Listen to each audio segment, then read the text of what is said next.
Welcome to trigger with Sundar. Kakatiya యూనివర్సిటీలో మరోసారి మతోన్మాదులు జూలు విదిల్చారు. సమూహ రైటర్స్ సెక్యులర్ ఫోరం సంబంధించిన ఒక మీటింగ్ జరుగుతుంటే దాని మీదకి వచ్చి దాడులు చేసిన సంఘటన.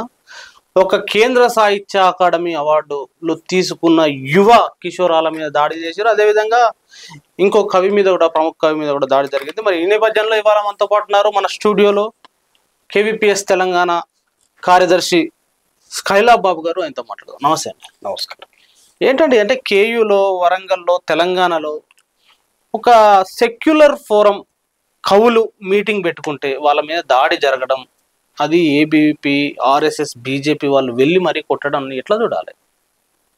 మొదటగా ఒక సంస్థ ఒక హాల్ మీటింగ్ ఏర్పాటు చేసుకున్నప్పుడు విభిన్నమైనటువంటి అంశాలు వాళ్ళ సభలో చర్చించుకునేటువంటి అవకాశాన్ని రాజ్యాంగం కల్పించింది. అది ఒక ప్రజాస్వామికమైనటువంటి హక్కు. అది విమర్శిస్తూ మాట్లాడేటువంటి హక్కు ఉంటుంది.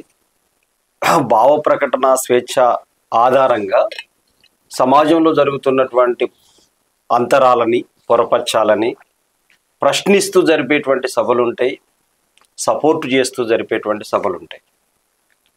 అంటే ఒక భావాన్ని వ్యక్తం చేయటం కోసం ఒక సభను ఏర్పాటు చేసుకుంటే, అది ఒక హాల్లో ఏర్పాటు చేసుకుంటే, హాల్ లోపలికి వెళ్ళి చొచ్చుకొని పోయి ఒక అల్లరి మూకల్లాగా, అరాచక శక్తుల్లాగా లోపలికి చొచ్చుకొని వెళ్ళి బ్యానర్ను, ఫ్లెక్సీని చింపేసి తాగేసి వచ్చారంట.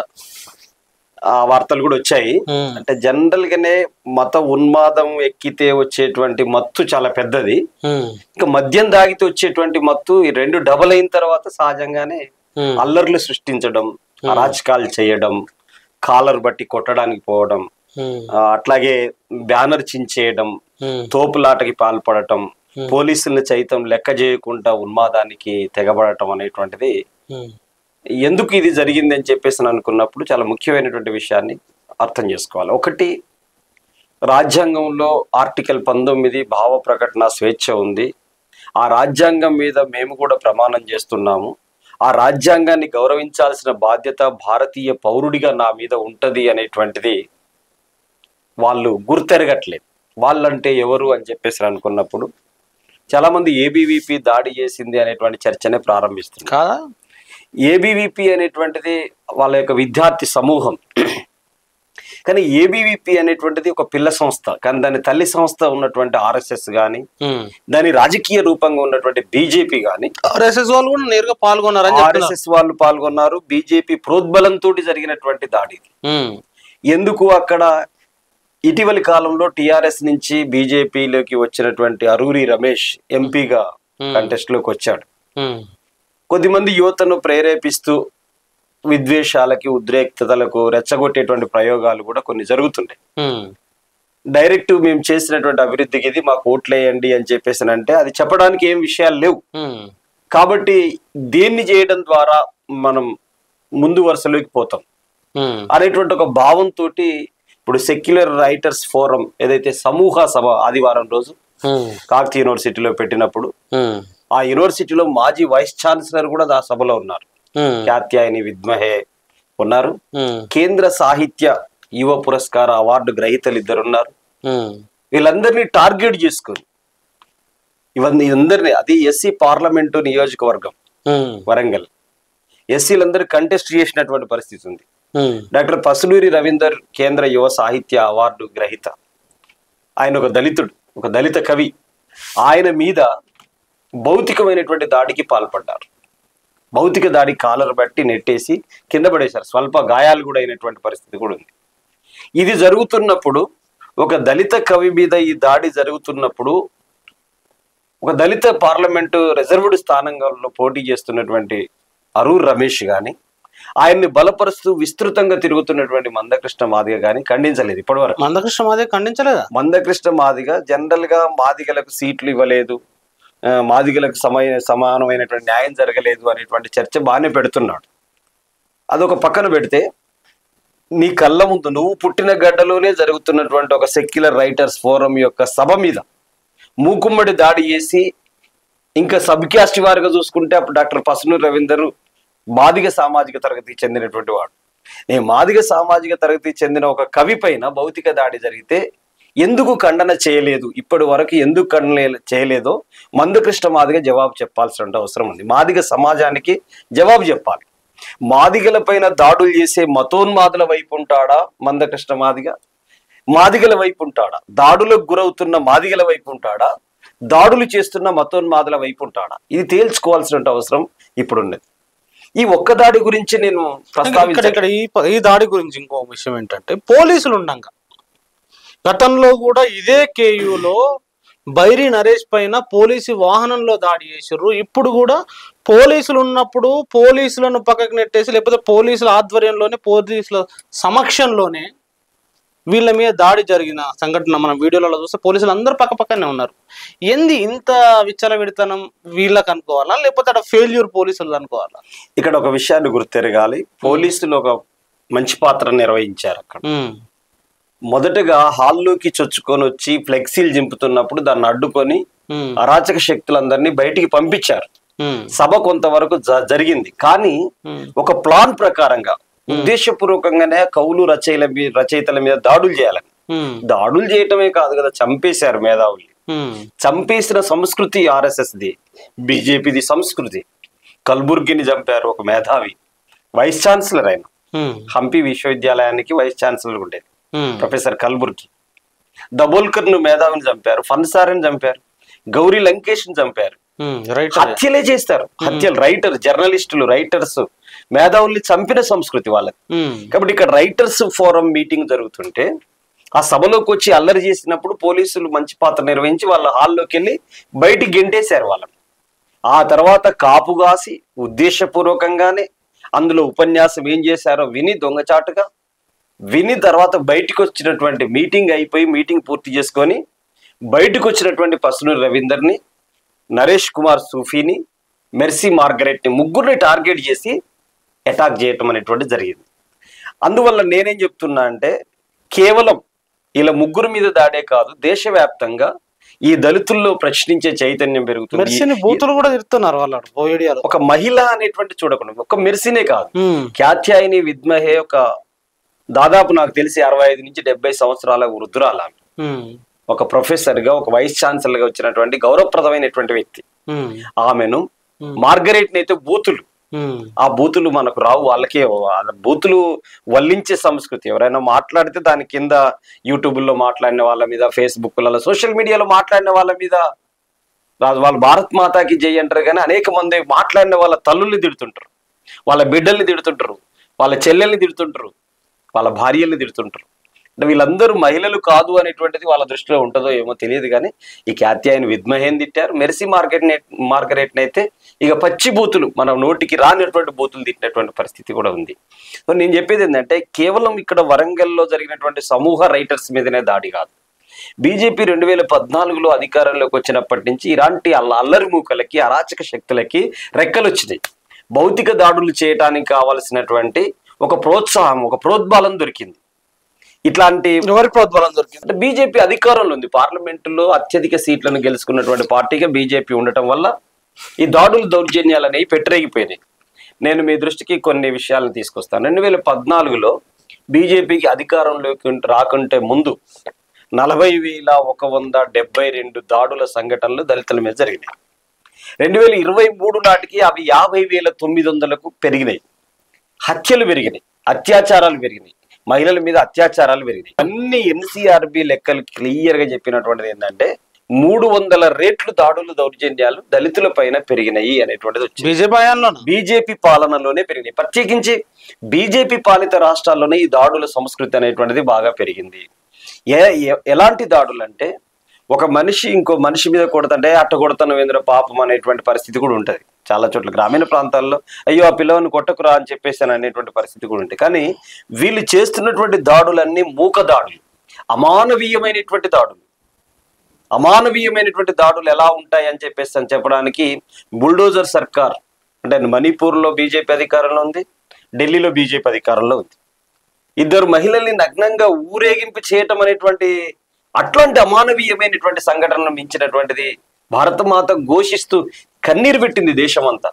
అలాంటి అరాచకమైనటువంటి వాటికి తెరలేపేటువంటి పద్ధతులలో ఈ బీజేపీ కానీ, ఆర్ఎస్ఎస్ కానీ, ఏబీవీపీ కానీ, సంఘ శక్తులు ఎవరైతే ఉన్నారో వాళ్ళే వీటన్నిటికీ ప్రోత్సాహాన్ని, ప్రోద్బలాన్ని ఇస్తున్నారు అనేటువంటిది మనకు అర్థమవుతుంది. ఎందుకు వాళ్ళ లక్ష్యం ఏంది? ఆల్రెడీ భారతదేశంలో బీజేపీ సంపూర్ణ మెజారిటీతో అధికారంలో ఉన్నప్పుడు మళ్ళీ దళితుల మీద, మాట్లాడేటోళ్ళ మీద, కవుల మీద, రచయితల మీద దాడులు చేయాల్సిన అవసరం వాళ్ళకేంది? వేల సంవత్సరాలుగా నువ్వు మనిషివి కాదు, ఊరికి అవతల ఉండాలి, నువ్వు తక్కువ కులపోడివి, నువ్వు నీళ్లు ముట్టుకోకూడదు, నువ్వు గుడిలోకి రాకూడదు, నువ్వు బడిలో చదువుకోకూడదు, నువ్వు మనిషివే కాదు అనేటువంటి ప్రశ్న ఇప్పుడే కాదు, మహాత్మా జ్యోతిబా పూలే కాలం నుంచి, డాక్టర్ బాబాసాహెబ్ అంబేద్కర్ కాలం నుంచి ఇప్పటి వరకు ఎప్పుడైతే రాజ్యాంగం ద్వారా చదువుకునేటువంటి హక్కులు వచ్చాయి, బ్రిటిష్ వాళ్ళ కాలంలో మిషనరీ స్కూల్స్ ద్వారా కొంత చదువుకునే చైతన్యం వచ్చినప్పుడు నేను ఎలా తక్కువ, నువ్వు ఎలా ఎక్కువ అనేటువంటి ప్రతిఘటించే చైతన్యం ఈ తరగతుల్లో రావడంతో వాళ్ళు ప్రతిఘటించడం ప్రారంభమైన తర్వాత అణిచివేత అనేటువంటిది సహజంగానే ఉంటుంది. అణిచివేయటానికి ఒక సమూహంతో పాటు ఒక రూలింగ్ పాలిటిక్స్ లో పాలక వర్గం కూడా అణిచివేసేటువంటి భౌతిక దాడులు చేసే వాళ్ళను ప్రోత్సహించినప్పుడు అవి ఇంకా పెట్టిరిగిపోయేటువంటి అవకాశం ఉంది. అవే ఇప్పుడు ఈ కాలంలో జరుగుతున్నటువంటి పరిస్థితి ఉంది. మీరు ఎక్కడైనా చూడండి, ఎక్కడైనా మీరు ఇటీవలి కాలంలో జరిగినటువంటి ప్రతి దాడిని చూడండి. ఫర్ ఎగ్జాంపుల్, పెరుమాళ్ల ప్రణయిని కుల దురహంకార హత్య జరిగింది మిర్యాలగూడలో. మిర్యాలగూడలో కుల దురహంకార హత్య జరిగితే హత్యకు గురి కాబడ్డటువంటి వ్యక్తి దళితుడు, హత్య చేయించిన వ్యక్తి వైశ్యుడు. హత్య చేయించిన వ్యక్తి వైశ్యుడైతే వైశ్యుడి తరపున ఆర్ఎస్ఎస్, బజరంగ్ దళ్, విహెచ్పి నల్గొండలో భారీ ర్యాలీ చేశారు. ఏమని? హత్య చేయటం కరెక్టే, అదనా ఎస్సీ మాలోడు మా కోమట్ల అమ్మాయిని ప్రేమించి పెళ్లి చేసుకుంటాడా, మా పరువు ఎంత పోవాలి అనేటువంటి పద్ధతులు. అంటే ఈ కుల సమాజాన్ని, మత విద్వేషాల్ని, వీటన్నిటిని బలంగా ప్రోత్సహిస్తూ ప్రేరేపించేటువంటి సంస్థగా ఈ మతోన్మాద సంస్థలు ఉంటాయని చెప్పేసి, అంటే నేను ఒక్కటే ఇక్కడ ఈ రోజులలో ఒక మనిషిని చంపితే అయ్యో పాపం అంటున్నారు, అయ్యో పాపం కొడతారా అనేటువంటి ఒక మానవీయత ఉంటుంది సమాజంలో పౌరులందరికీ. వీళ్ళకి అలాంటి మానవీయత లేదు. చంపడం కూడా రైటే, హత్య కూడా గొప్పదే అనేటువంటి పద్ధతులలో ప్రేరేపించేటువంటి ఒక సంస్కృతికి వాళ్ళు ఎందుకు ఒడిగట్టారు అని చెప్పేసి అంటే, వాళ్ళ అంశాలు, వాళ్ళ వేల సంవత్సరాలుగా మీరంతా మా కాళ్ళ కింద, మా చెప్పుల కింద నలుగుతూ బతకాల్సినటువంటి వాళ్ళు మీరు ఇప్పుడు మమ్మల్ని ప్రశ్నిస్తారా అనేటువంటి ఒక వాళ్ళకి అభద్రత ఉంది. ప్రశ్నిస్తే మా ఆధిపత్యం ఎక్కడ పోతుందో, ప్రశ్నిస్తే మా పాలక వర్గాన్ని ఎలా దించేస్తారో, ప్రశ్నిస్తే మాకంటే పై చేయి ఎలా సాధిస్తారో అనేటువంటి ఒక భయం, అభద్రత వాళ్ళ ఉంది. అభద్రతలో ఉన్నటువంటి వాడు ఒక భావం మరో భావంతో ఘర్షణ పడితే సమాజంలో ఒక చైతన్యం వస్తుంది. కానీ ఒక భావాల్ని వ్యక్తం చేసుకునే సభ పైన భౌతిక దాడి చేయటం అంటే క్రూరత్వంతో కూడుకున్నటువంటిదిగా ఉంటది. అందుకనే భావ సంఘర్షణలో వాళ్ళు తట్టుకోలేరు, నిలబడలేరు. ఎందుకంటే వాళ్ళ చేతుల్లో సైంటిఫిక్ మెథడ్ లేదు. వాళ్ళ సైన్స్ని అంగీకరించినటువంటి వాళ్ళు విశ్వాసాల్ని, నమ్మకాల్ని, వేదాల్ని, ఉపనిషత్తుల్ని, పురాణాలని, ఇతిహాసాల్ని వీటన్నిటి గురించి వల్లిస్తూ ఆచరణకు నోచుకునేటువంటి వాటిని, సైంటిఫిక్ గా నిలబడిన వాటిని మనుషుల మీద రుద్దుతూ, ఈరోజు సైన్స్ అభివృద్ధి అవుతుందంటే ప్రశ్నించే చైతన్యం వస్తుంది. సైన్స్ అభివృద్ధి అవుతుందంటే ఒక ప్రగతిశీల భావాలు ముందుకు వస్తున్నాయి. సైన్స్ అభివృద్ధి అవుతుందంటే పాత తప్పుడు భావజాలం మీద ఒక విజయం సాధించేటువంటి వైపుగా ప్రయాణిస్తుంది. అందుకే మీరు చూడండి, శాస్త్ర సాంకేతిక పరిజ్ఞానం ఆకాశం ఎత్తు పెరుగుతుంది. చాలా కాలం చంద్రుడు దేవుడు అని చెప్పేసి వీళ్ళు ఇంతకాలం నమ్మించారు అని చేశారు. కానీ చంద్రమండలంలోకి కూడా రాకెట్ ప్రయోగం ద్వారా వెళ్ళి అక్కడ కూడా రియల్ ఎస్టేట్ జరుగుతుందని అన్న తర్వాత, సైన్స్ అప్రాయితంగా ముందుకు సాగుతుంది అన్న తర్వాత ఎటువైపున నిలబడాలి జనం అని చెప్పేసి అంటే సైన్స్ వైపు నిలబడుతున్నారు. ఇక్కడ ఇంకొకటి ఏంటంటే, మీరు చెప్పినట్టే తెలంగాణలో సమూహ పైన దాడి, కానీ అంతకంటే ముందు ఒక టీచర్ను, మల్లికార్జున్ టీచర్ మీద దాడి చేశారు, ఒక ఎథిస్ట్ బైర నరేష్ మీద దాడి చేశారు, ఒక కవి, రచయిత, గాయకుడు రెంజల్ రాజేష్ వాళ్ళ ఇంటి మీద దాడి చేశారు. అంటే ఇట్లా వరుసగా తెలంగాణలో పోరాటాల పుర్టిగడ్డ అనే తెలంగాణలో ఈ మత ఉన్మాద మూక దాడులు పెరగడానికి ఎట్లా చూడాలి? దేనికి సంకేతం? ఒకటే క్లియర్గా నేను అందుకే చెప్తున్నా, ఈ సమూహ దాడి ఒకటే కాదు, తెలంగాణలో ప్రత్యేకించి భువనగిరి ప్రాంతంలో చిన్న కందుకూరు అనేటువంటి విలేజ్లో ఎస్సీలు ఆవు మాంసం తింటున్నారనే పేరు మీద ఆ దళిత వాడ మీదనే పడి, బైక్ల మీద వచ్చి ఆ దళిత వాడ మీద పడి ముసలళ్ళు, పసిపిల్లలని తేడా చూడకుండా అందరినీ చితకబాదినటువంటి సంఘటన అక్కడ జరిగింది. వాళ్ళు దాడి చేస్తున్నప్పుడు ఉపయోగించిన పదం జై శ్రీరామ్ అనుకుంటూ వచ్చి దాడి చేశారు. అలాగే మునుగోడు నియోజకవర్గంలో ఉన్నటువంటి చండూరు మండల కేంద్రంలో కూడా ఆవు మాంసాన్ని తింటున్నారు, కోస్తున్నారు అనేటువంటిది ముందు రోజే ఇంకా వాళ్ళు ఆవును తెచ్చుకున్నారు, ఇంకా కోయలేదు, రేపు అది చేస్తారు అనేటువంటి పద్ధతులలో ఆ దళిత వాడ పైన కూడా ఇట్లాంటి మూక దాడి జరిగినటువంటి పరిస్థితి ఉంది. ఇంతేగా మీరు అసలు ఇంతకు ముందు మీరు కత్తి మహేష్ ఉండేది, రైట్? కత్తి మహేష్, అవును. కత్తి మహేష్ ఇప్పుడు అమరవీరుడు అయ్యాడు, కానీ కత్తి మహేష్ ఎక్కడ సభ జరిగినా దాని మీద దాడి జరిగినటువంటి పరిస్థితి ఉంది. ఆ రోజుల్లో కన్నయ్య కుమార్ ఇక్కడికి వచ్చి సుందరయ్య విజ్ఞాన కేంద్రంలో ఒక సభ జరిగితే సభలోకి విలేకరు ముసుగులో వచ్చినటువంటి ఆర్ఎస్ఎస్ కార్యకర్త చెప్పు విసిరినటువంటి పరిస్థితి ఉంది.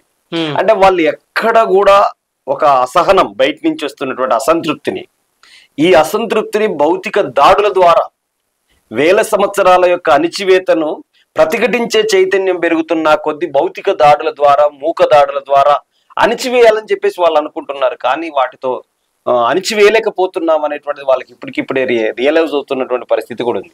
అంతేకాదు, మీరు ఈ తెలంగాణ రాష్ట్రంలోనే రామోజీపేటలో దాడి జరిగింది దళితుల పైన, కనిమెట్టలో దాడి జరిగింది, గువ్వలేగిలో దాడి జరిగింది, అల్మాస్పూర్ లో దాడి జరిగింది. ఈ దాడులన్నింటి వెనకాల ఆర్ఎస్ఎస్ ఉంది. ఆర్ఎస్ఎస్ శాఖలు ఆ గ్రామాల్లో నడుపుతూ కులాల మధ్యలో వైషమ్యాల్ని సృష్టించేటువంటి ప్రయోగాలు వాళ్ళు చేశారు. ఇటీవలి కాలంలో కొడేకల్లో, సంగారెడ్డిలో దాడి జరిగిన, ఇక్కడ పొట్టిపిల్లి అనేటువంటిది సదాశివపేట మండలం ఉంటది, వాళ్ళు డైరెక్ట్ ఒక చర్చికి పోయి పైన వాళ్ళ చర్చి పైన కాషాయం జెండా కట్టారు. ఎవరి మత విశ్వాసాలు వాళ్ళవి, ఎవరి మత ప్రచారం వాళ్ళది చేసుకోవచ్చు చెప్పి కాన్స్టిట్యూషనల్ రైట్ గా ఉంది. ఆర్టికల్ 25 మత స్వేచ్ఛను కలిగి ఉండాలని చెబుతుంది. ఆర్టికల్ 26 మత ప్రచారాన్ని కూడా చేసుకోవచ్చు అని చెబుతున్నది. కానీ ఇలాంటి పరిస్థితులలో వాడి చర్చి మీదకి వెళ్ళి నువ్వు కాషాయ జెండా కట్టి మీకు ఒక ఘర్షణ వాతావరణం, అప్పటికి పచ్చగా ఉన్నటువంటి పల్లెల్లో చిచ్చు పెట్టేటువంటి పని ఆ జెండా కట్టినటువంటి ఆర్ఎస్ఎస్ కార్యకర్త సృష్టించాడు. అంతకుముందు బాబాయ్, పెదనాయన, చిన్నాయన అని చెప్పేసి అక్క, అమ్మ, అత్తమ్మ, మామయ్య అని చెప్పి పిలుచుకున్నటువంటి ఊరు ప్రజలు ఐక్యంగా ఉన్నారు. ఎప్పుడైతే ఆ ఊర్లో ఆర్ఎస్ఎస్ శాఖ పెట్టారో ఈ విద్వేషాలు రెచ్చగొట్టడం అనేటువంటిది ప్రారంభించారు. అట్లాగే మీరు ఇటీవలి కాలంలో జన్వాడ అనేటువంటిది శంకర్పల్లి మండలం, ఆ దళిత వాడ మీదనే రాత్రి పుట్టుకు పోయి దాడి చేసినటువంటి పరిస్థితి ఉంది. దాడి ఎలా చేశారు అది మతం చర్చలాగా కూడా చేస్తున్నారు. కానీ మతం పాయింట్ కంటే దళితులు పాయింటే చాలా ఇంపార్టెంట్ అయినటువంటి అంశం. ఎందుకంటే నేను ఆ ఊరు దాకా వెళ్ళొచ్చాను. అక్కడ ఒక చర్చి కాంపౌండ్ వాల్ ఉంది, అవతల పక్కన సర్పంచ్ భూమి ఉంది. ఆ చర్చి కాంపౌండ్ వాల్ను మాత్రమే ఏదన్నా రోడ్డు పోతుందని చెప్పేసి అన్నప్పుడు అవతల సైడ్ వాళ్ళు కొంత జరుగుతారు, ఇతర సైడ్ వాళ్ళు కొంత జరగాలి. సర్పంచ్ భూమి కోల్పోకుండా ఉండటం కోసం సర్పంచ్ అందులో ఆల్రెడీ గోపాల్ అనేటువంటి ఒక బజరంగ్ దళ్ కార్యకర్త ఉన్నాడు అటువైపు నుంచి. ఈ కాంపౌండ్ వాళ్ళని ఒక్కదాన్ని ఇటు జరుపుతున్నారు, బలవంతంగా బుల్డోజర్ తీసుకొచ్చి జరుపుతున్నారు. అటు సర్పంచ్ భూమిని ఎందుకు జరపట్లేరు మీరు అని చెప్పేసి దళితులు ప్రశ్నించారు. ప్రశ్నించినందుకు భౌతిక దాడికి చేశారు. భౌతిక దాడి ఎందుకు చేశారు? వాళ్ళందరూ క్రిస్టియన్లో ఉన్నారు, మనం అందరం హిందువులు అని చెప్పేసి ఊర్లో ఉన్న బీసీలందరినీ ఉసిగొల్పి రెచ్చగొట్టి భౌతిక దాడికి ప్రేరేపించిన వ్యక్తి గోపాల్ అనేటువంటి వ్యక్తి ఉంది. ఆ గోపాల్ ఎవరని చెప్పేసి అంటే బజరంగ్ దళ్ కార్యకర్త. సో జన్వాడ మీద దాడి జరగటం వెనకాల బజరంగ్ దళ్ కార్యకర్త యొక్క రెచ్చగొట్టినటువంటి పద్ధతి, ఆ విద్వేషాన్ని నింపినటువంటి పద్ధతి వల్లనే జన్వాడలో దళితుల మీద దాడి జరిగింది. అంటే ఇలాంటి ఘటనలు కోకొల్లుగా జరిగినటువంటి నిజామాబాద్లో మీరు చెప్పిన మల్లికార్జున్ టీచర్ ఏం తప్పు మాట్లాడలేదు. సైన్స్ టీచర్ సైన్స్ చెప్తాడు, సోషల్ టీచర్ సోషల్ చెప్తాడు, తెలుగు టీచర్ తెలుగు చెప్తాడు. ఒక సబ్జెక్ట్లో భూమి గుండ్రంగా ఉందని ఉంటే ఉంటుంది, ఒక సబ్జెక్ట్లో భూమి గోళాకారంగా ఉందని చెప్తాడు. చంద్రుడు ఏంటిదని చెప్పేసి అంటే దేవుడు ఒక సబ్జెక్ట్లో ఉండదు, చంద్రుడు అంటే గ్రహం అని ఒక సబ్జెక్ట్లో ఉంటది. ఏ సబ్జెక్ట్ చెప్పే టీచర్ అది చెప్తాడు. సైన్స్ సిస్టరు, సైన్స్ యొక్క టీచరు ఖచ్చితంగా సైన్స్ యొక్క ఔన్నత్యాన్ని చెప్పాల్సి వస్తుంది తప్పనిసరి. సావిత్రిబాయి పూలే గురించి చెప్తున్నప్పుడు సావిత్రిబాయి పూలే యొక్క ఔన్నత్యాన్ని చెప్తాడు. సావిత్రిబాయి పూలే ఎలాంటి అవమానాలు ఎదుర్కొన్నదో, అవమానాలు చేసినట్టు కూడా ఓపెన్ గా చెప్తాడు ఆ టీచర్. చెప్పినప్పుడు భౌతిక దాడి చేయటం, నువ్వు జై శ్రీరామ్ అంటవానవా, గుడిలోకి వచ్చి బొట్టు పెట్టుకో అని చెప్పేసి ఒక మేకను కనుక గుంజుకై వెళ్ళినట్టు ఒక గవర్నమెంట్ టీచర్ని ఎక్కడి వ్యవస్థ వాళ్ళే చెప్తారు. ఆచార్య దేవోభవ అని చెప్పేసి చాలా విషయాలు చెప్తాడు. ఒక ఆచార్యుని పట్టుకొని చెవులు జుట్టు పట్టుకొని లాక్కొని గుడిలోకి తీసుకెళ్లేటువంటి సంస్కృతి ఏం నేర్పుతారు వాళ్ళు? అంటే ఎందుకు ఇలాంటి దాడులు చేసిన వాళ్ళ మీద ఎందుకు చర్యలు ఉంటలేవు? ఇట్లా టీచర్ మీద దాడి చేసిన వాళ్ళ మీద కానీ, ఈరోజు సమూహం మీద దాడి చేసిన వాళ్ళ మీద కానీ చర్యలు ఎదుర్కొంటాయి. గతంలో బైర్ నరేష్ను మన పోలీస్ కారులో కొట్టినప్పుడు నైట్కి అర్ధరాత్రి అమిత్ షా ఫోన్ చేసి బెయిల్ ఇప్పించిందని పెద్ద ఎత్తున ప్రచారం చేసుకుంటారు బీజేపీ. అసలు ఎట్లా చూడాలి? జనరల్ గా ఎప్పుడైనా కానీ పోలీసు వీళ్ళనందరూ కూడా రాజ్యం ప్రభావితం చేస్తుంటది. నేను వీళ్ళందరూ రెచ్చిపోతున్నారు అని చెప్పేసి అనే టైంలో కూడా మీరు చూడండి, బీజేపీ అధికారంలో రాకముందు జరిగినటువంటి భౌతిక దాడులు, బీజేపీ అధికారంలోకి వచ్చిన తర్వాత జరిగినటువంటి భౌతిక, సెంట్రల్లోనే మాకు అధికారం ఉంది, మేము ఏ దాడి చేసినా చెల్లుతుంది, మా మీద కేసులు కూడా కావు అనేటువంటి ఒక ధైర్యం, అంటే అధికారం యొక్క అండదండలు ఉన్నాయి మాకు అనుకున్న తర్వాత జరిగేటువంటి దాడులు ఇంకా ఉత్సాహాన్ని, దాడులు చేసే వాళ్ళకి ఉత్సాహాన్ని అవి నింపేటువంటివి. వాళ్ళు వాస్తవంగా ఏంటంటే దేశభక్తి గురించి జనంలో నేర్పేటువంటి పద్ధతి వెనకాల దేశ ద్రోహ చర్యలు ఉంటుంది. బయటికి చెప్పేది దేశభక్తి గురించి. ఉదాహరణకి పసిపిల్లలకు కూడా కత్తులు ఇచ్చి కత్తి సాము ఎలా అనేటువంటిది నేర్పుతున్న తర్వాత కత్తుల యుద్ధం చేయాల్సిందే తప్ప వాడు టీచర్ కావాలనో డాక్టర్ కావాలనో లాయర్ కావాలని చెప్పారు అనుకోలేదు. అంటే ముక్కు పచ్చలారని పసిపిల్లలకి కత్తులు ఇచ్చేటువంటిది, తుపాకులు ఇచ్చేటువంటిది, ఆయుధాలు ఇచ్చేటువంటి చర్యకు ఒడిగడుతున్నటువంటి పరిస్థితి ఉంది. అంటే నువ్వేం రెచ్చగొడుతున్న విదేశంలో మత కలహాలు జరగాలి, మనుషుల మధ్యలో మారణ హోమం జరగాలి, దేశం బూడిదైపోయినా పర్వాలేదు, అందుకని మనుషులు ఎంతమంది చనిపోయినా పర్వాలేదు, మా మతం బతకాలనేటువంటి భావంతో వాళ్ళు వ్యక్తం చేస్తున్నటువంటి పద్ధతి వెనకాలనే ఇక దాడులన్నీ జరుగుతున్నాయి అనేటువంటిది గుర్తుపెట్టలేదు. అయితే ఇక్కడ చట్టం చాలా క్లారిటీగా ఉన్నదాన్ని కనుక పోలీసులు అమలు చేయగలిగితే, ఉదాహరణకి నేను వచ్చి ఒక సభ నిర్వహించుకుంటున్నప్పుడు ఒక పొలిటికల్ పార్టీని, పాలక వర్గంలో ఉన్న వాటిని విమర్శిస్తాను. సహజంగా నన్ను విమర్శిస్తూ మాట్లాడే రైట్ కూడా తనకుంది. నేను దీన్ని తప్పు అని చెప్పేసి అని అంటున్నప్పుడు అది ఎట్లా తప్పో నేను చెప్పాలి, నేను దీన్ని రైటు అని భావిస్తున్నప్పుడు నువ్వు ఇంకో సభ పెట్టి చెప్పాలి. నేను తప్పు అంటున్నా కాబట్టి నా సభ మీదకి వచ్చి దాడి చేస్తా అనేటువంటి సంస్కృతి అది మానవీయ సంస్కృతి కాదు, ప్రజాస్వామ్య సంస్కృతి కాదు. ప్రజాస్వామిక సంస్కృతి అమానవీయమైనటువంటి సంస్కృతిగా ఉంటుంది. వాటన్నిటికీ వాళ్ళ ప్రతినిధులుగా ఉన్నారు. అయితే ఇక్కడ పోలీసులు తీసుకోవాల్సిన చర్యలు ఏమిటి? ఆర్టికల్స్ చాలా క్లారిటీగా ఉన్నాయి కాబట్టి మీరు ఇమ్మీడియట్లీ సుమోటోగా తీసుకొని కేసు నమోదు చేయాలి. ఇప్పుడు సమూహ దాడి జరిగిన తర్వాత ఇమీడియట్లీ వాళ్ళు పిటిషన్ ఇవ్వచ్చు, ఇవ్వకపోవటం, ఆ అభద్రతలో ఆ దాడికి గురైనటువంటి ఆ ఇమీడియట్లీ జరిగినటువంటి ఆ ఇన్సిడెంట్లో వాళ్ళు పిటిషన్ ఇచ్చుండొచ్చు, ఇచ్చుండకపోవచ్చు. కానీ మీ కళ్ళ ముందు జరిగి కాలర్ పట్టుకొని కొడుతుంటే పోలీసులు పక్కనే ఉన్నారు కాబట్టి మీరు సుమోటోగా తీసుకొని మీ కళ్ళ ముందు జరిగిన వాటికి పోలీసులకి డైరెక్ట్ ఎఫ్ఐఆర్ చేసేటువంటి రైట్స్ ఉంటాయి వాళ్ళకి. అందుకని సుమోటోగా తీసుకుని అక్కడ తాగొచ్చి అల్లరి సృష్టించిన వాళ్ళ, లేకపోతే మత విద్వేషంతో వచ్చి సమూహం మీద దాడి చేసినటువంటి వాళ్ళు ఎవరైతే ఉన్నారో వాళ్ళ మీద సుమోటోగా తీసుకొని కేసులు నమోదు చేయాల్సిన అవసరం ఉంది. నరేష్ కుమార్ పిటిషన్ పెట్టాడు. ఆ నరేష్ కుమార్ మీద దాడి చేసినటువంటి వాళ్ళు 11 మందిని అరెస్ట్ చేశారు.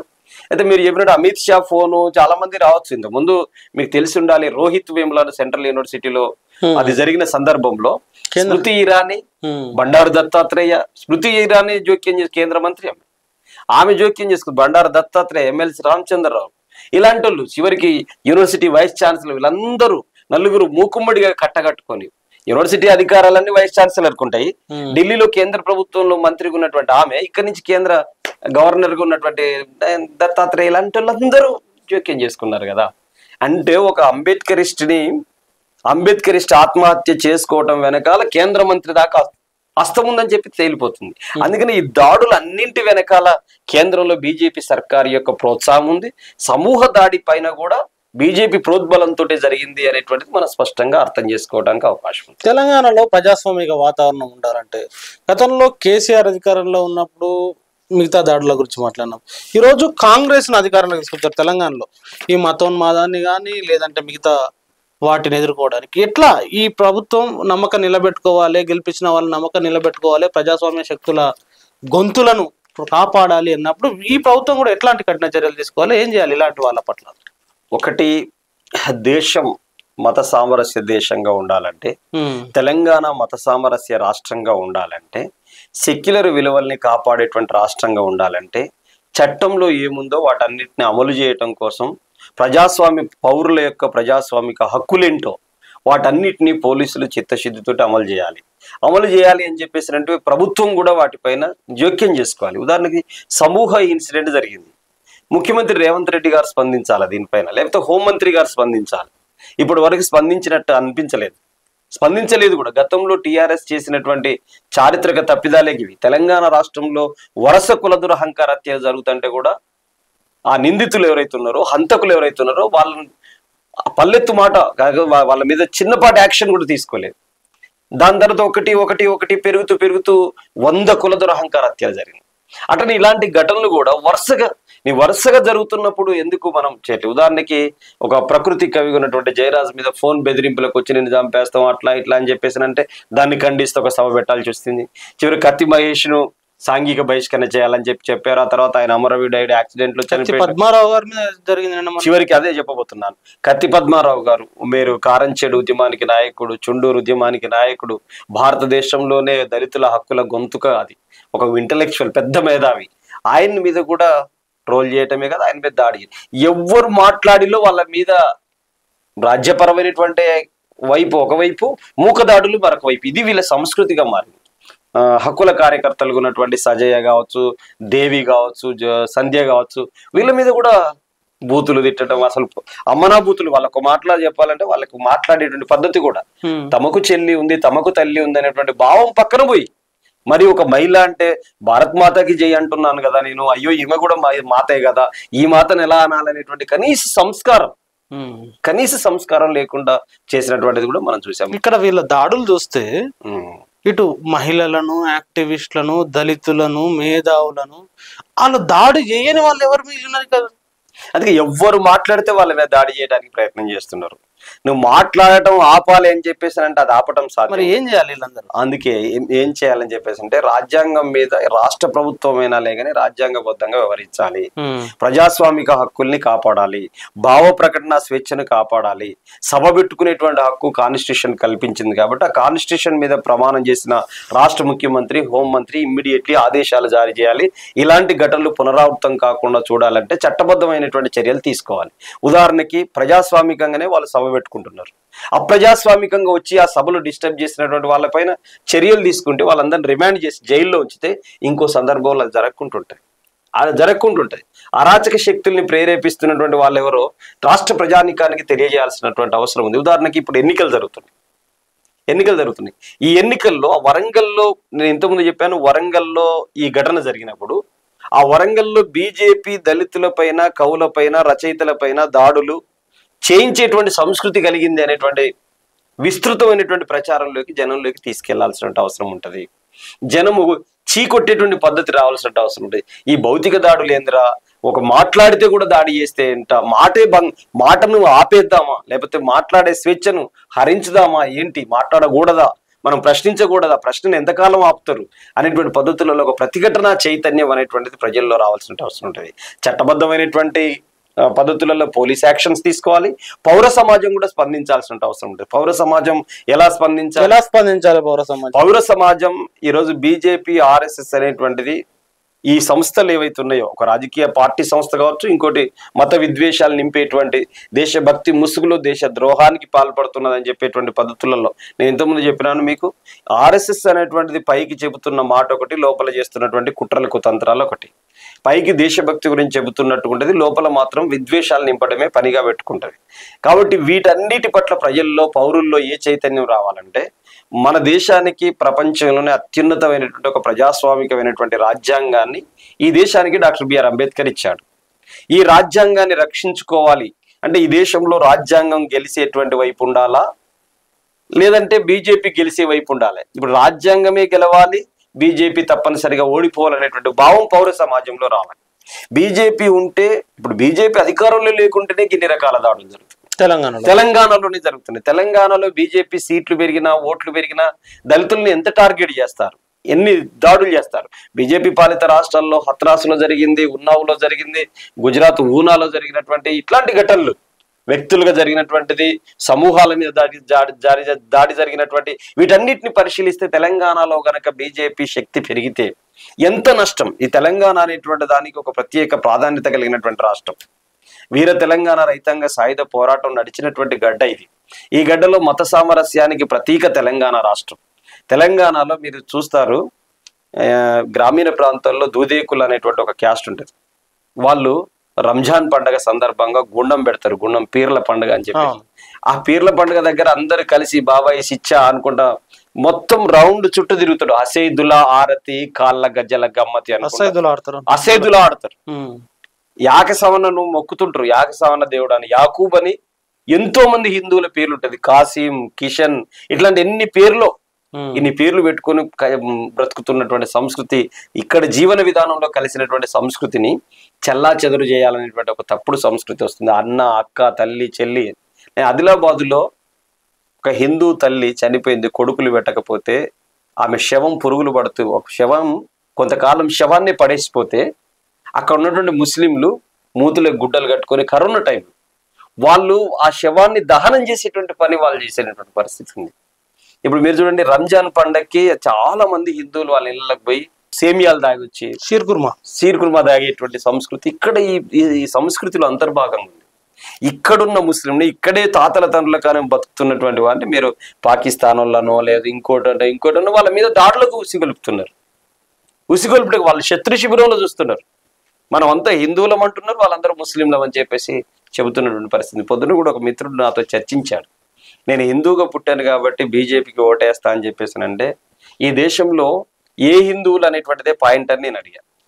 నువ్వు బ్రాహ్మణ హిందూ, ఆయన వైశ్య హిందూ, ఇంకొక ఆయన ఎస్సీ హిందూ, ఇంకొక ఆయన బీసీలో హిందూ ఉంటాడు. కాబట్టి హిందూ అనేటువంటి పదం వెనకాల అనేక రకాల అసమానతలున్నా పర్వాలేదు, కానీ హిందూ అనేటువంటి పదం వెనకాల ఐక్యం కావాలనేది చెప్తున్నారు. హిందూ 80%, 20%కి ఎందుకు ఐక్యం కావాలి? 20% మన చేతుల్లో మనమే పరిపాలించుకుంటున్నాం. హిందువులే కదా పరిపాలించేది. స్వాతంత్రం వచ్చిన కానించి ఇప్పటి వరకు ఒక్క ముస్లిం పరిపాలించలేదు. అందరూ హిందువులే కదా పరిపాలించింది. ఇంకేం కావాలి?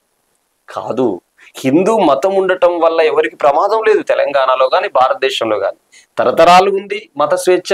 అందరూ ఆచరిస్తున్నారు, అందరూ దేవుళ్ళు మొక్కుకుంటారు, అందరూ మతాన్ని ఆచరిస్తారు, కుల సాంప్రదాయాలను ఆచరిస్తారు. గొడవలు కాలే.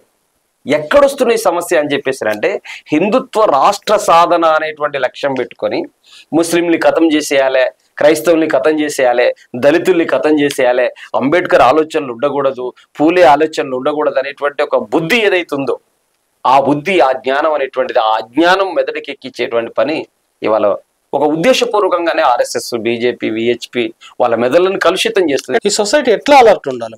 సొసైటీ, దేశం, ఏదైనా దేశం ఈ దేశం మీదకి దండయాత్రకు వచ్చినప్పుడు ఈ దేశం పక్షాన్ని నిలబడాలి. ఈ దేశంలో అన్యాయం, అక్రమాలు ఏవైతే జరుగుతాయో, అక్రమం చేసినటువంటి వాళ్ళు ఎవరు?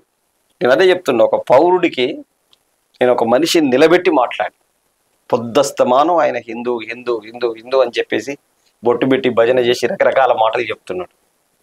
పెట్రోల్ డీజిల్ ధరలు పెరిగితే నీకు పెరిగిందా లేదా? నువ్వు హిందువే, పెంచిన ఆయన హిందువే కదా. ముస్లింల మీదనే భారం పడ్డదా? మనం అందరం హిందువులం కదా, మన మీద పడకూడదు కదా భారం. మనమందరం హిందువులమే. హిందువులందరం బంధువులం అని చెప్పేసి చెబుతున్నప్పుడు బంధువుల మీద భారం వేయటం ఏంటి? బంధువుల మీద భారం వేసినటువంటి వాడు మన బంధువు ఎలా అవుతాడు?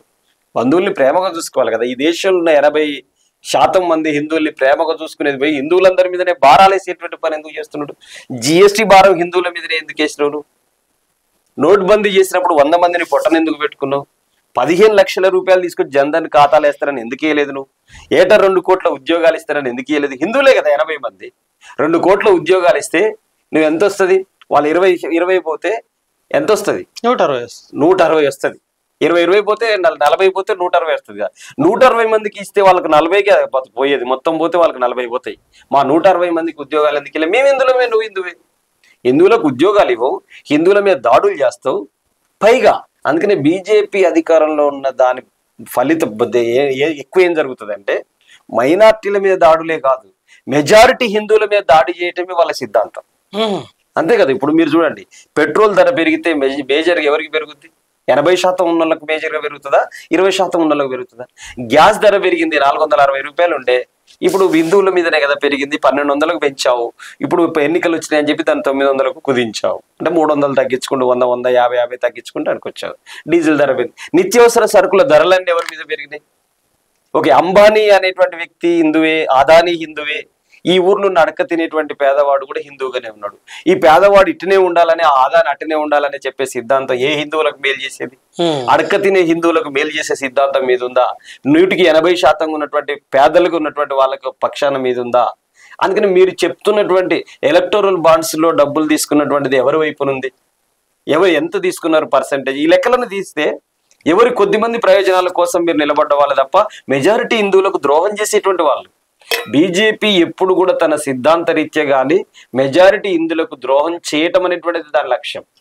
చాలా మంది ఏమనుకుంటారు, బీజేపీ అంటే హిందువుల పార్టీ అనుకుంటారు.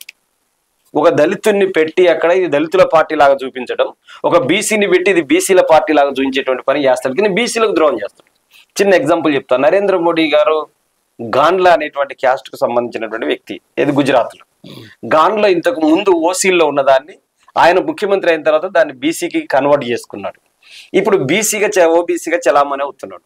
నువ్వు ఓబీసీలే ఉన్నావు కదా, దేశం అంతా కోడై కూస్తున్నది. ఇప్పుడు నితీష్ కుమార్ వాళ్ళ దాంట్లోనే జాయిన్ అయ్యింది. ఆయన కూడా కులగణన చేసిండు బీహార్లో. మరి కులగణన క్యాస్ట్ సెన్సస్ ఎందుకు తీయట్లేదు? బీసీ కులగణన చేపట్టాలి కదా, కుక్కలకు నక్కలకు పందులు ఇది ఇయ్యడు. తర్వాత బడ్జెట్ ఉన్న తర్వాత దాదాపు అప్రాక్సిమేట్లీ 56% మంది ఉంటారు బీసీలు. 45 లక్షల కోట్లలో 56% కేటాయించాలి కదా. 45 లక్షల కోట్లు అంటే సుమారు 23 లక్షల కోట్ల రూపాయలు దళిత బీసీలకు రావాలి. నువ్వు చెప్పే లెక్క ప్రకారం ఇవ్వట్లేదు కదా.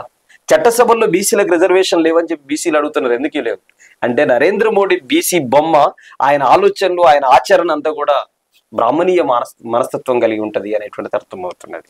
ఒక దళితుని రామ్నాథ్ కోవింద్ని పెట్టిన కాలంలో, ఆయన రాష్ట్రపతిగా ఉన్నంత కాలంలోనే ఎక్కువ దాడులు దళితుల మీద జరిగింది. ఇప్పుడు ద్రౌపది ముర్మును గిరిజన రాష్ట్రపతి పెడతారు, చూసినవా మేము గిరిజనులకు పెద్దపీట వేసినామని చెప్తారు.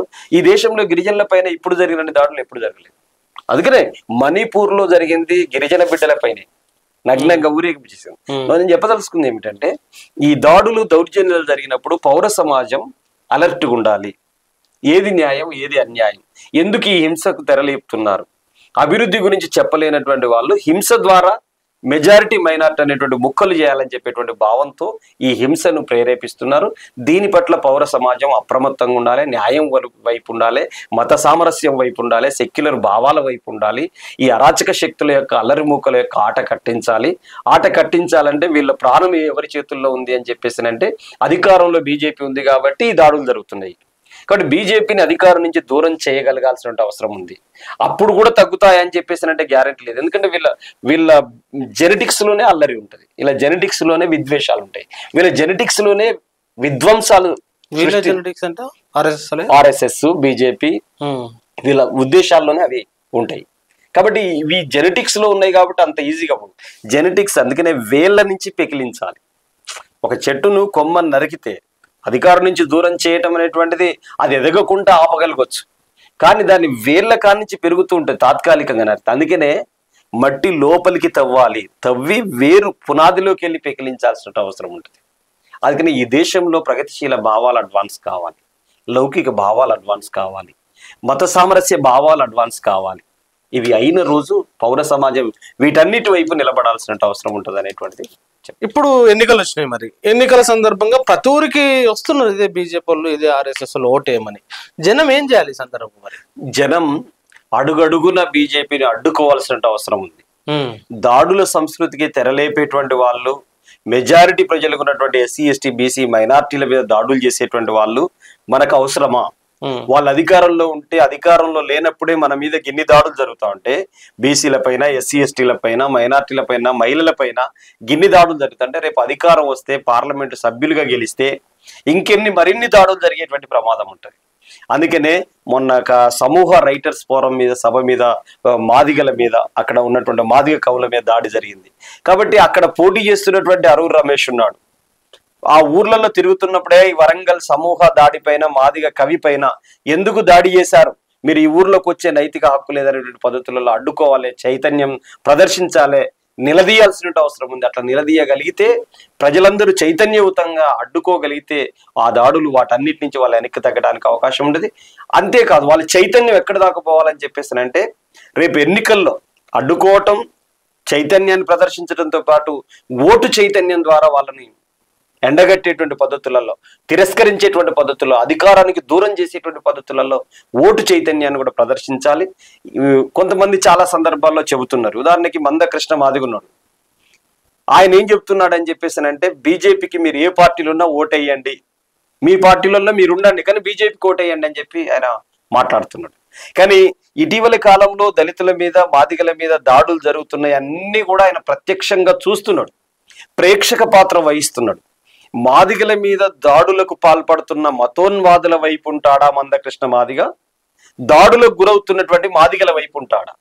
మాదిగల తరపున ప్రతినిధిని అని చెప్పుకుంటున్నటువంటి మందకృష్ణ మాదిగ యువ కవిగా కేంద్ర యువ పురస్కార అవార్డును పొందినటువంటి ఒక డాక్టర్ పసునూరి రవీందర్ మొత్తం కాలంలో మందకృష్ణ మాదిగ ఏబిసిడి వర్గీకరణ ఉద్యమంలో అనేక సభల్లో అధ్యక్ష వర్గంలో ఉన్నాడు. మాదిగల తరపున ఆయన చాలా సందర్భాల్లో వర్గీకరణ కోసం మాట్లాడిండు, యూనివర్సిటీలలో మాట్లాడిండు, మేధావులతో చర్చించిండు. మాదిగ మేధావుల ఫోరంలో కూడా తను వ్యక్తిగా ఉన్నాడు. అనేక మంది కాసింతో పాటు అందరితో పాటు ఆయన కూడా ఉన్నాడు.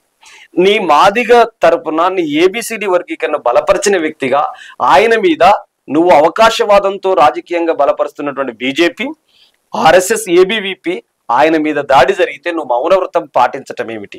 ఎందుకు ఖండించలేకపోతున్నావు? ఎవరి పక్షాన్ని నువ్వు నిలబడుతున్నావు? ఈ సందర్భంగా ఉండాలి.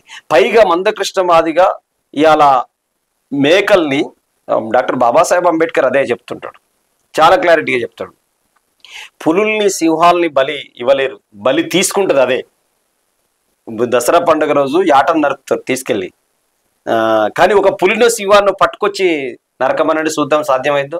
పట్టుకొచ్చానికి పోయి నుండే పట్టి తినేస్తుంది పులి. అట్లనే ఇప్పుడు ఒక ఏమంటారంటే ఒక బలిపీఠం మీద మాదిగలందరినీ బలిపీఠం మీద పెట్టేటువంటి పని మందకృష్ణ మాదిగ ఒడిగడుతున్నారు. ఈ దాడులు ఇలానే జరిగితే ఒక పసునూరి రవీందర్ మీదనే కాదు, అనేక మాదిగ కుటుంబాలు, ఇప్పుడు మీరు అదే చిన్న కందుకూరులో మాదిగవాడ మీద దాడి జరిగింది, అప్పుడు పల్లెత్తు మాట మాట్లాడలే. చండూరు మీద మాదిగవాడ మీద దాడి జరిగింది, వాళ్ళు జై శ్రీరామ్ అన్నారు. ఆర్ఎస్ఎస్, విహెచ్పి, బజరంగ్ దళ్ వాళ్ళు దాడులు జరిగింది. మాదిగ వాడల మీదనే వాళ్ళు దాడులు చేస్తావంటే నువ్వు మౌనవ్రతం పాటిస్తున్నావంటే నువ్వు మతోన్మాదుల పక్షాన నిలబడుతున్నావు. నీకు మాదిగలతో పాటు మాదిగల ఓట్ల గురించి మాట్లాడే హక్కు కానీ బీజేపీ గురించి మాట్లాడే బీజేపీకి ఓట్లేమని చెప్పేటువంటి హక్కు మందకృష్ణ మాదిగకి లేదు. అందుకనే ఇలాంటి వాళ్ళ అవకాశవాదుల పట్ల, ఈ మతోన్మాదులకు ఊడిగం చేసే వాళ్ళ పట్ల మాదిగ సమాజం, మొత్తం దళిత బలహీన వర్గాల సమాజం అప్రమత్తంగా ఉండాలని కోరుతున్నాను. బీజేపీ ఎంపీలు గనక ఇక్కడ ఒక వరంగల్లో అరుణ్ రమేషే కాదు, తెలంగాణలో బీజేపీ పోటీ చేస్తున్న 17 స్థానాల్లో మాదిగలు కానీ బలహీన వర్గాల సమాజం కానీ గల్లా బట్టి నిలదీయాల్సిన అవసరం ఉంది. ఈ దాడులు దౌర్జన్యాల సంస్కృతి తెలంగాణలోకి తీసుకొచ్చి తెలంగాణలో కూడా ఉత్తరాది సంస్కృతిని పెట్టాలని చెప్పి మీరు చూస్తున్నారు. కబడ్దార్ అనేటువంటి పద్ధతులలో వాళ్ళందరినీ నిలదీయాలని చెప్పేసి కోరుతున్నాను. థ్యాంక్ యూ వెరీ మచ్ స్కైలాబాబు గారు. ప్రజలారా విన్నారు కదా, చైతన్యవంతమైన తెలంగాణ గడ్డ మీద కేయూలో సమూహం మీద దాడి జరగడం అంటే తప్పకుండా జనమంతా ఈ మతోన్మాదులను ప్రశ్నించాలి, గల్లా వట్టి అడగాలి. మీ ఇంటికి ఓటు కోసం వచ్చినప్పుడు గల్లా వట్టి అడగండి, మీ ఊరికి ఓటు కోసం వచ్చినప్పుడు గల్లా వట్టి ప్రశ్నించండి, ఎందుకు దాడులు చేస్తున్నారు అబ్బాయి అని చెప్పేసి. ఇప్పుడు కడగకుంటే వీళ్ళ ఉన్మాదం పెచ్చరిల్లిపోద్ది అని చెప్పేసి చెప్తున్నారు స్కైలాబాబు గారు. మరి ఆయన అనేక అంశాలను చెప్పారు. దేశవ్యాప్తంగా బీజేపీ హయాంలో జరిగిన దాడుల గురించి కూడా ప్రస్తావించారు, తెలంగాణలో జరిగిన మూకదాడుల గురించి ప్రస్తావించారు. మరి అవన్నీ వాస్తవాలైనా మీరేమనుకున్నారో కామెంట్ రూపంలో రాయండి. Thank you very much. చూస్తూనే ఉండండి టీ10.